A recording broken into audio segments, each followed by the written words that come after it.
SGA and the Thunder can punch their second straight ticket to the NBA Finals with a win tonight on the home floor of Wemby and the Spurs. San Antonio needs Wemby to recover from his struggles on both ends of the floor in Game 5. Offensively, just 4 of 15, 27%, worst performance of his young playoff career.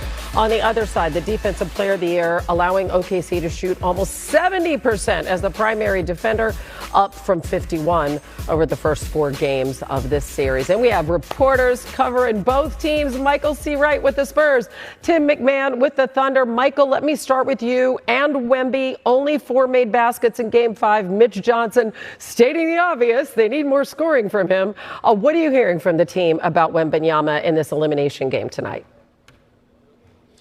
Well, Hannah, it's not just about the scoring. It's about being aggressive. It's about getting the attempts. Mitch Johnson said that Victor's going to have more than just 15 attempts. So when you look at the San Antonio Spurs, their victories throughout this series, those have both been games where Victor Wembanyama was absolutely the best player on the floor. 41 points, 24 rebounds in Game 1, 33 points in Game 4. That's the Victor Wembanyama they need. Now, Stephon Castle said that it's hard because they're throwing so many bodies at Victor Wembanyama, and he said that Victor is trying to play the right way, but look, we need him to be aggressive because that opens up shots for everybody else. Yeah, they also really need that bench to play better. Okay, on the other side, let's look at the Thunder, who can advance to the NBA Finals for a second straight year. What are you hearing from them, Tim, about the challenges of closing out this series on the road tonight? Howdy, Hannah. Look, they're certainly aware that the Knicks are waiting for them in the finals, should they get there. But I've heard not one word about the Knicks from anybody with the Thunder organization. Their sole focus is on closing out the Spurs, and they're anticipating one hell of a fight. In Game 4, they felt what the Spurs play like when they are desperate, when their season's on the line. You know, as SGA said after that game, they just punched us in our face early. The Thunder weren't able to handle that. They weren't able to respond. That's a challenge for them tonight because, you know, this is win or go home for the Spurs. So they are absolutely anticipating and bracing for the Spurs' best punch, and they've got to be prepared to fight back. Yeah, 7-1 since they've been in OKC when leading 3-2 in a series. Hey, Michael, when you see Tim at the arena, does he also say howdy to you, or does he just say howdy to us? No, that's all shtick. That's all shtick. That's not Tim. Tim is not a nice man. I cannot say what I say to Mike on the air. I'll put it to you like that. True. Okay, by the way, those two were standing like within a foot of each other. All right, you two. 5. Whoever wins this has the momentum to close this thing out. This team at home, when they get rolling, they're so tough to stop. He knows this is desperation time. He's pleading with his team. Fight, fight. Spurs need a desperate, miraculous comeback, or else they'll be playing for their lives. McCain lifting, launching, diving a 3. Game number 5 to the Thunder. 1 win from a return to the finals. It is win or stay home for Victor Wembanyama and his young teammates of the Spurs as the Thunder can punch their ticket once more to the NBA Finals, but they'll have to do it on the road in San Antonio as basketball analyst Chiney Ogwumike joins us. And Chiney, we've been talking with you about Wemby's struggles in Game 5 on both ends of the floor. What do you think is the best formula for the Spurs to get him going tonight early? I know Wemby, he has the talent and the skill set to be able to play outside in, but he truly is unguardable when he plays inside out. Anytime he wins, not just a win in the column, it's because he is able to dominate the paint. This guy, this man, 22 years old, is 7'5". For him to be able to extend the series, he will need to do exactly that. Take on all matchups, whether it's the small guards that guard him or the big players like Isaiah Hartenstein. He will need to dominate the paint. So in transition, I expect to see him getting downhill and not picking and popping because no one can guard that man when he's got the vicinity of the rim. Right. I would say more than 15 shots is probably on the horizon. On the other side, what do you need to see from SGA and the Thunder if they're going to close this thing out on the road? You know what's crazy? You can apply both game plans or scouting reports for both of their stars, whether it's Victor Wembanyama or Shai Gilgeous-Alexander. I want him to score before the defense gets set because when the defense gets set, it makes it really hard. He's getting double teamed. He'll still get to his numbers, but the ease to which he gets to 30 is the question mark. So if he's able to, similar to Victor Wembanyama, get buckets in transition before they really scheme and try to slow him down, that allows him to be his best version of himself, meaning he can score himself or he can create. Last game when they won in Game 5, he was able to have 9 assists. His teammates shot very well when he passed the ball. That all starts with creating advantages when they switch ends of the floor. Yeah, listen, that was great because he was struggling early, but he managed to find his teammates. Given all of that, how many times have these teams played? 10 times already? Give us a prediction for who wins tonight, Janae. Honestly, Hannah, I'd be happy with 10 more based off of the smoke between these two teams. I am going to say that the Spurs win at home, back against the wall. We're going to get a legendary performance from Victor Wembanyama, and this series will go 7 games the way it's supposed to be. That's what I'm asking the basketball gods of Spalding and Wilson. Oh, man, I'm Spalding and Wilson, listen to us. I love it. Game 7, best 2 words in sports. Janae, you're the best, so you're not done. Just hang out for a sec because we got a couple more things to talk about. Jay? Spalding and Wilson sounds like a law firm. Sports betting analyst Joe Fortenbaugh with us now. Hey, Joe, you gave us a few bets for Game 6. Chet Holmgren under 14.5 points, that number down to 13.5. You also gave us Wemby under 13.5 rebounds. That's down to 12.5. So if you follow Joe, you locked in better prices than they're offering today. So, Mr. Fortenbaugh.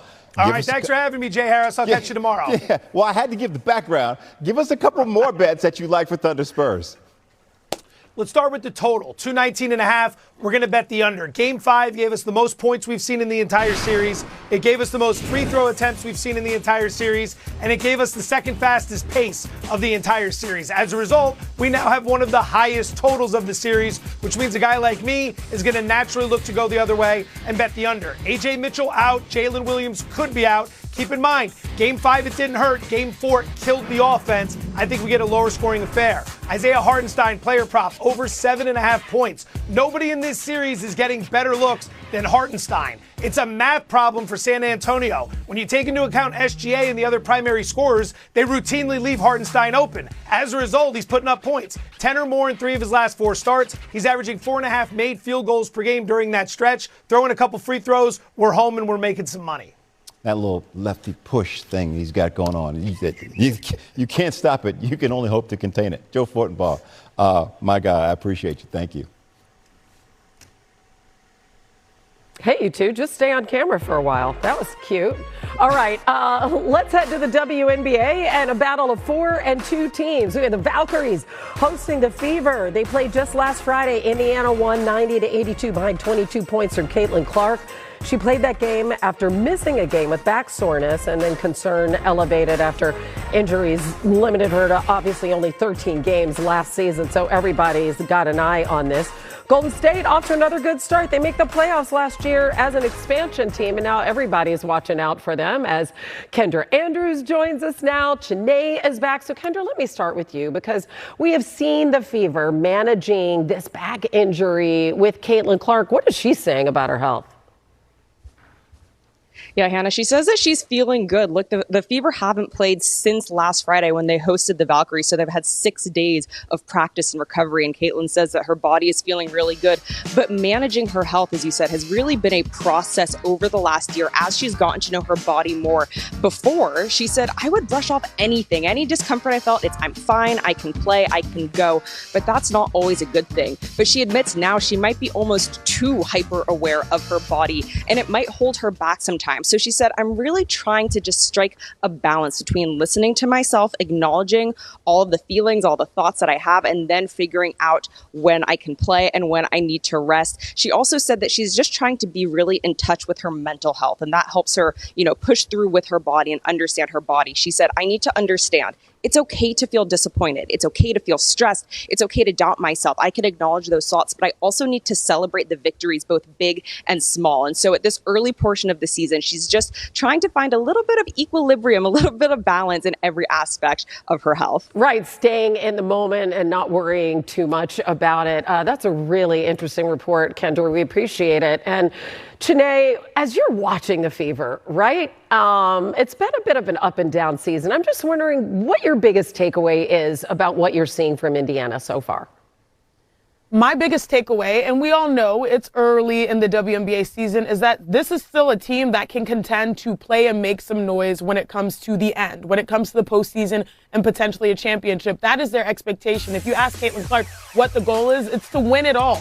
And they have a big three that is certified. You saw Caitlin, who leads them in scoring. That right there is Kelsey Mitchell, a certified bucket off the dribble. Aaliyah Boston as well, expanding her range, leading the team in rebounds. Those three combined for 62 points, but they also touch so many different aspects of the game. Caitlin with her assists, Kelsey with her off-ball movement, and Aaliyah being the physical presence anchor on the inside. That big three can carry them far. There will be some growth throughout the season, but they're still a team to beat. I love the way that they brought everybody back, as did obviously the defending champion Aces. Aja Wilson and company are taking on Paige and AZ Fudd and the Wings. Really, really interesting matchup tonight. What are you going to be watching closely in this one? Anytime Aja Wilson is playing, I'm watching her because that woman is a 4-time MVP, 3-time champion. You know, she's appointment basketball, but also that's something we know. What we did not know is how good this Dallas Wings team is now, considering that they got back-to-back #1 picks.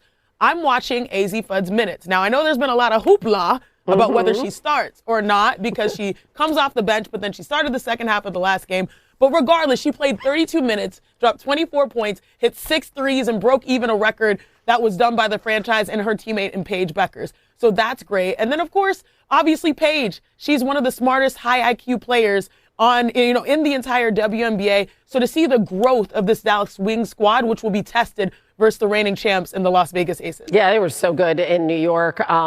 Jose Fernandez seems to have figured things out there in Dallas. They won 3 of their last 4.